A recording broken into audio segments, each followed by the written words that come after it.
আজকে বানাবো মাছ পোস্ত, মানে সর্ষে দিয়ে পোস্ত দিয়ে মাছ। তো চটজলদি বানিয়ে ফেলি। মাছটা কিন্তু আমি ভেজেই নিয়েছি, আর সর্ষে পোস্ত কাঁচা লঙ্কা বেটে নিয়েছি। তো চলো রান্নাটা শুরু করা যাক।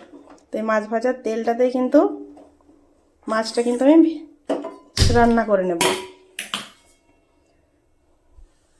তেল দেখো মানে গরমই হয়ে আছে তেলটা। দুটি দেখো 5 ফোড়ন দিয়ে দিলাম, মানে এটা জাস্ট সেন্ট আছে। অনেকেই কিন্তু মাছ পোস্ত করলে কিন্তু পেঁয়াজ দেয় না, কিন্তু আমি কিন্তু পেঁয়াজ দিই সবে। আমার কিন্তু পেঁয়াজ দিলে খেতে বেশ ভালোই লাগে। তো এই যে পেঁয়াজ আর টমেটো আমি দিয়ে দিচ্ছি।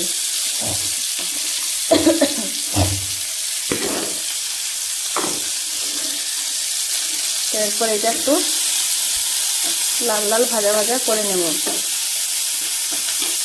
এটাতে তেলটা কম দিলেও হয় আর কি, মাছ পোস্ততে অনেক তেল লাগে না। এটা একটু ভাজা ভাজা হয়ে গেলে যে এই মাছ সর্ষে বাটা বা পোস্ত সর্ষে বাটাটা কাঁচা লঙ্কাটা দিয়ে দেবে। দেবে কিন্তু রসুন টসুন কিছু দেবো না, রসুন আদা কোনো কিছু লাগবে না। কেউ কেউ পেঁয়াজও দেয় না, শুধু টমেটো দিয়ে মাছ পোস্তটা ঢেলে দিয়ে নেড়ে চেড়ে রান্না করে নিয়ে হয়ে যায়। তো এইভাবে একটু রান্না করা যায়। তো এই দেখো পেঁয়াজটা টমেটোটা একটু ভাজা ভাজা করে নেব।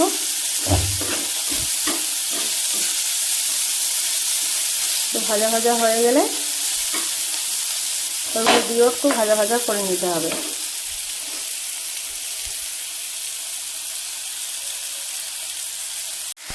এই যে দেখো ভাজা ভাজা হয়ে যাওয়ার পরে কিন্তু আমি সর্ষে পোস্তটা দিয়ে দিয়েছি। এরপর একটু ভালো করে ভেজে নেব।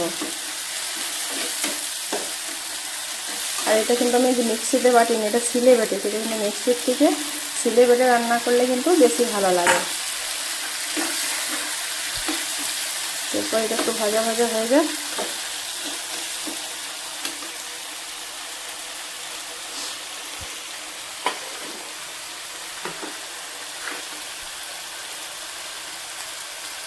কাঁচা লঙ্কা দেওয়া আছে, তা একটু গুঁড়ো লঙ্কা আর হলুদ কিন্তু একটু দিয়ে দেবো।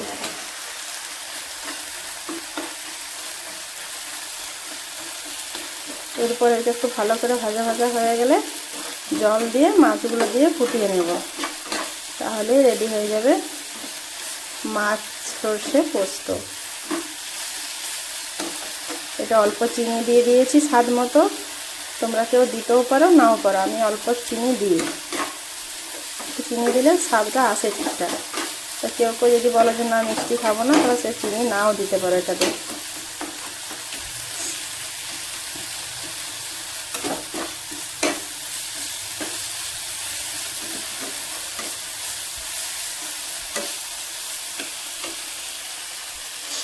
এটা একটু ভালো করে ভেজে জল দিয়ে মাছটা দিয়ে ফুটিয়ে নেব।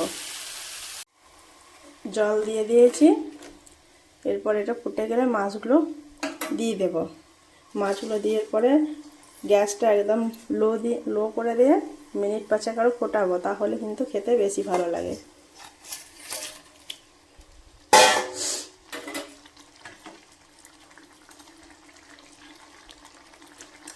শীতের দিনে মাছ পোস্তটা খেতে কিন্তু খুব ভালোই লাগে। সেটা কিন্তু এই যে দেখো একটু কমিয়ে দেব, যাতে করে একটু কম আছে মাছটা ফুটে এমনকি স্বাদটা খুব ভালো হয়। কমিয়ে দিয়েছি। হয়ে গেছে রেডি মাছ পোস্ত। তো এরপর ধনেপাতা আর কাঁচা লঙ্কা দিয়ে নামিয়ে নিলেই হয়ে যাবে।